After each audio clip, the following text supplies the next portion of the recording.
You Greg Phillips, I can hear you loud and clear. you can? Yeah, I can see you. We're in business. we are. If you're ready to go, I can give you an intro and we can get stuck into it. Let's do it.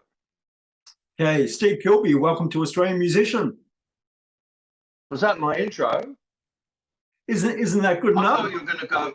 I thought it was going to be like one of the most brilliant, well-respected, huge career, influential, sort of all that. I thought that was a sort of, a bit like a 5-minute intro. I didn't think it was just, you know what I mean? And Well, you've done it yourself. it's not the same when you do it yourself. Imagine that when you walk out the award ceremony and introduce yourself like that, and then thank Dennis Hanlon from Sony Music and Rolf Harris. Well, Steve Kilbey. Gregory, are we going to talk about music? We are. I might do Thank God for that. Thank fucking God. Talk about music and not about record companies and all that palaver. Do you want to start again, or are you happy with this preamble that we've done? I love my preamble. Nothing wrong with your preamble. You're about to embark on this Slings and Arrows of Outrageous Fortune tour in a couple of weeks. I saw the church perform back in the day at pubs like the Prospect Hill in Kew, and I always enjoyed seeing you guys play. But these days with Hoagie and Ash in the band, the level of musicianship has gone up a notch. And people who go to see the church now are not only hearing the songs, but they're seeing this incredibly powerful stage performance. Are you feeling that too?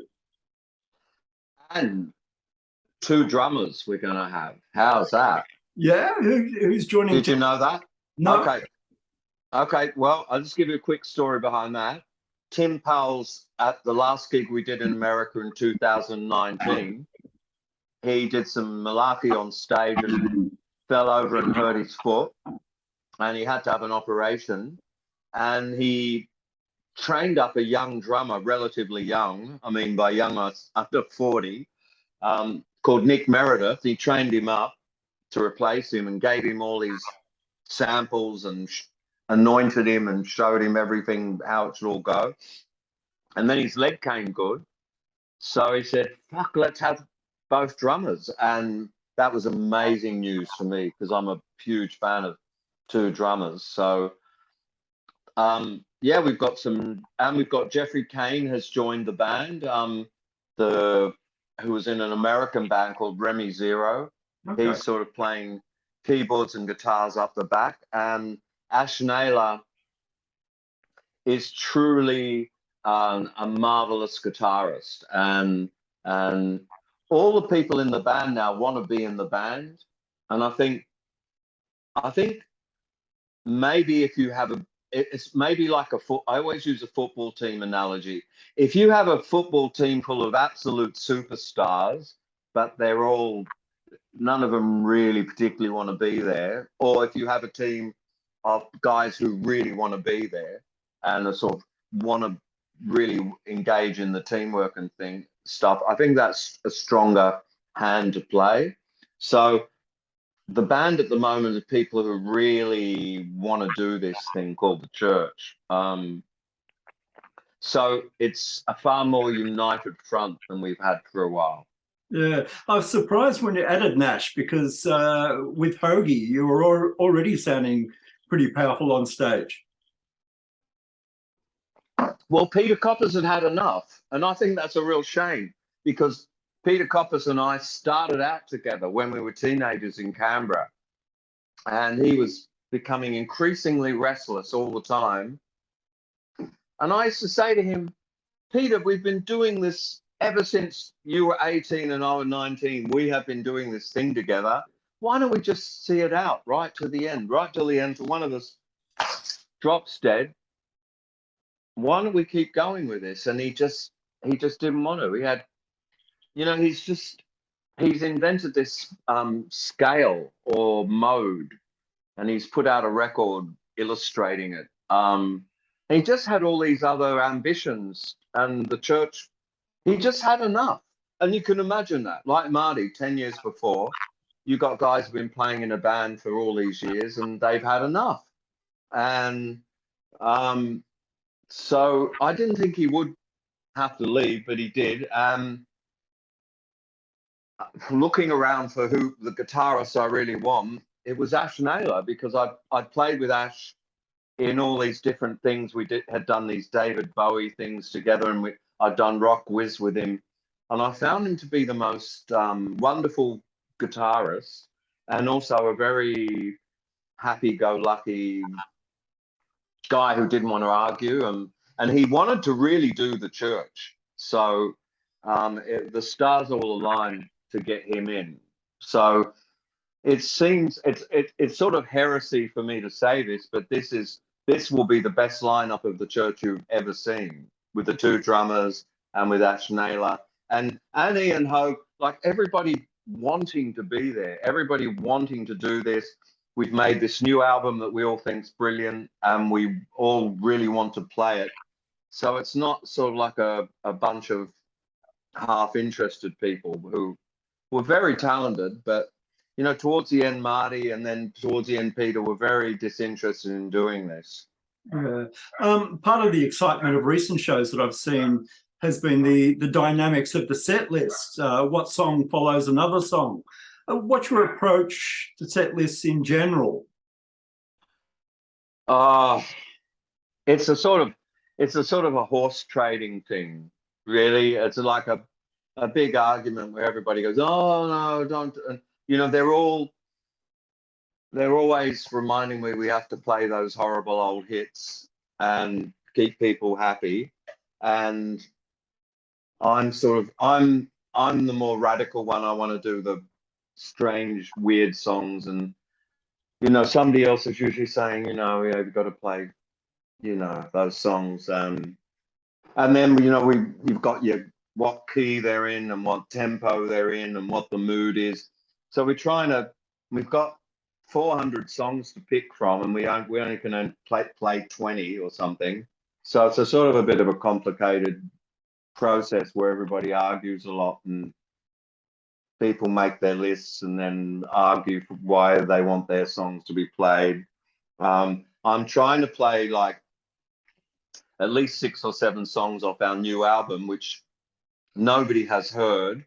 So it's a weird thing. I'm so desperate to play these new songs. I think they're great, knowing that the audience haven't heard them yet and might be hard for them to digest.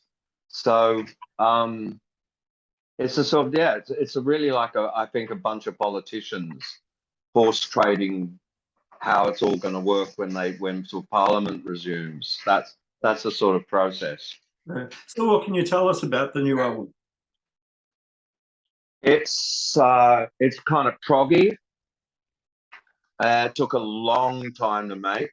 We started in 2019, and then we had the bushfires, and then we had COVID, which stopped us all getting together. It's complex. It's more complex and prog rocky, I'd say, strangely enough. So I'm really happy with it. I think it's one of the best things we've ever done. But you know, what does that mean? Every old rocker with a new album says that, and everybody goes, "I bet it isn't." You know. Is it a tricky album to translate to the stage? I don't know yet. Next week we're getting together, and in America we just did a little tour of America. We played 3 songs. They went down pretty well. But we're going to try and, I don't know, 6 or 7 songs off it, and we'll have to see how we go. Some of it might be tricky. Some of it might be harder than I thought. Yeah. You mentioned playing in the States. You did the Cruel World Festival with Steve O and Powerhouse, Morrissey. How do you feel about playing those nostalgia festivals? It's such a complicated question. There's so many I could talk about it for hours. The money was really good. The money was really good. Nostalgia, I don't like at all. I've never been a sort of nostalgic, not for me anyway. I sort of always want to play my latest and newest stuff, and it's always a bit disappointing, those big nostalgia fests. But you know, it was a lot of people, and we were in some, you know, there was some good company there, and we went down pretty well. They treated us well, but it, you know, in an ideal world, in my ideal utopian world, I would definitely be standing on stage playing, you know, songs from the latter part of my career, and not sort of indulging in all that nostalgic stuff. And but I guess you've got to do it, you know. Yeah. What about your gear over the years? Are you emotionally attached to your instruments, or are they just tools? Okay, I'm not a gearhead at all because I'm a bass player. I don't have all those pedals. I don't have an amplifier. I plug straight into the system. I love my bass guitar and I love my 12-string guitar, but I'm not a guy. I know guys whose, you know, addiction is buying guitars, and we have roadies and some guys in the band, you know, when we go out on, especially in America, when we go out on tour, they buy, you know, look what I bought, look what I bought, look what I bought. And sort of every day there's a new guitar. I never felt that need. I've got this, I've got a Fender Jazz bass that I bought in 2000, and I love it. And I have no desire to even play another bass. I don't want to play, I don't, you know, I don't even want to play another one. I've got a 12-string acoustic, a Guild. That's the most beautiful 12-string I've ever played. I do have a few other guitars. A friend of mine who unfortunately has motor neuron disease and can no longer move gave me a beautiful Telecaster, a sort of 1970s Telecaster. I believe it's a really beautiful guitar, but I asked myself, what's wrong with me? I don't get it out and play it very often. I have a Guild 6-string I hardly ever play. I've got a 6-string bass I play whenever's necessary, but I don't have this manic. I've also seen this with record collectors. Marty Wilson Piper was like, he had to own every fucking record in the world. I sort of have never felt that mad need to collect gear, and I've never been very excited by gear. So I'm very simplistic when it comes to gear. Yeah. Bit of a long question, so bear with me. There are a lot of artists that have had successful albums in the past in what you might call a golden period, like the Stones with Let It Bleed, Sticky Fingers and Exile, the first 4 Zeppelin albums, Dylan, Bringing It All Back Home, Highway 61, Blonde on Blonde, etc. And you could say the same for the Church with a string of albums in the 80s into the 90s. Even though all those bands released quality albums after, that's the period they're most remembered for. And I always thought it would be a great experiment if we had time machines to go back and drop newer songs into those albums and see how they're received. So the question is, do you feel like you're writing songs as good as anything you've ever written, and you get disappointed that they don't get the acclaim of the older songs? Yes, I do feel like writing songs is better than, not as good as, but better than those. And I am disappointed that I don't get the acclaim, but that's how it is for everybody. I mean, probably Neil Young and Paul McCartney and whoever they would all say the same thing. That's just the way it goes. That's just something you're up against, and you've got to accept that. It's sad that, like, some of the things on say our new album that's coming out are incredibly, you know, the lyrics and the melody and all the things the guitar's doing are to me are really wonderful, and yet somebody probably we'll throw all that away to hear some old clunker that we did in 1984. But that's, you know, that's just what we're all up against. Everybody's up against the same thing. There's very few people who escape that whole syndrome. Even as you say, the Stones and Led Zeppelin. But, you know, some of them, I read an article the other day with David Crosby, and he was going, oh, whatever the stuff I'm doing now is much better than the stuff I used to do. It's also this part of the syndrome that the old guys believe that their new stuff is better than the old stuff. And in the case of Rolling Stones, it certainly isn't. It seems they don't seem like they could throw a decent song together anymore. I saw Mick and Keith are getting together to write some songs. I saw this awful song Mick Jagger wrote with the Foo Fighters about COVID. And I saw him at home going, I don't like this lockup. And it's like, oh, God, is that really the best thing you could come up with? But, yeah, no, that's just part of the business, isn't it? You know, I like your, I think there's even a website called I Like Your Earlier Stuff Better. So has your method of songwriting changed much? Is technology more a part of when you're writing? I have a lot of different methodology for writing songs, from sitting down with an acoustic guitar and going, I'm going to write a song, and starting to strum it and starting to sing, to sort of complex strategies in studios where you're sort of writing them bit by bit.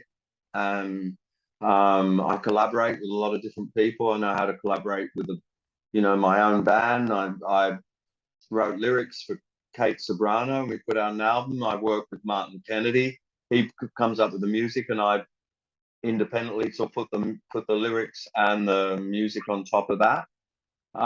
So I'm really open to any way of writing a song. I don't think anything's better than anything else. I like jamming them out. I like sitting down at the piano and knocking out a ballad. So no, things haven't really changed that much for me. For a while, I had Logic, and was doing stuff on my computer, and I was bewildered by all the possibilities. I thought it's sort of like there were so many possibilities. I almost found it limiting, because when you can do anything, sometimes you can't do anything at all. You can do nothing. And then I was really fucking angry that they kept changing it. They kept updating it, and then all my plugins that I'd paid for wouldn't work. And I had to completely relearn where everything was. And Logic completely changed one day to a whole other thing. And, where everything was in Logic suddenly was somewhere else. It made me so angry, I gave up. Same with GarageBand. I got really good on GarageBand. I thought, what a nifty little program. I took some time, figured it out. And then one day I bought another laptop, and GarageBand was something else. And the loops were in a different place. And I hate that. Like, you shouldn't have to keep updating if you don't want to. I think that's bullshit. Especially when you learn, you get all the tricks together, how to do something, and then suddenly it all changes. That I don't like that at all. So I sort of have embraced technology in a very limited and sort of slightly disdainful manner. I like music when it wasn't a visual process. When you made an album and everyone would come in and listen to it. These days you go around someone's house and everyone's crowded around the computer watching Pro Tools go past. I think that's something must be wrong with that. Like, music shouldn't be a visual process. Surely it should be an audio process. No. I don't know. Yeah. Do you have a bucket list of projects that you want to get to one day, or are your ideas more immediate than that? I have this vague idea of doing. There's only one thing at the moment I'm thinking about doing, and that is I'm a big fan of Alice in Wonderland and Alice Through the Looking Glass, and there are all these songs in there. The lyrics are in the books, where all the different characters, like the Mock Turtle, sings this song, "Soup of the evening, beautiful soup." Of course, there is no music for those songs. You've just got to kind of imagine them, as the characters sing their songs. And I've always sort of been interesting, because I associate Lewis Carroll with John Lennon. I've always thought I'd like to add a kind of a Sergeant Peppersy sort of magical mystery tour. I'd like to set all those lyrics to music that was like that, the sort of like psychedelic, the way the Beatles were sort of doing that with the cellos and all the backward stuff. I was thinking that'd be a great thing to do with the Alice in Wonderland songs. Other than that, I'm sort of pretty satisfied, and taking things day by day. If some marvelous person rang me up and wanted to collaborate with me, I'd love to do that, but I'm not sort of sitting here waiting for the call. Yeah. Are you working on anything else besides the church at the moment?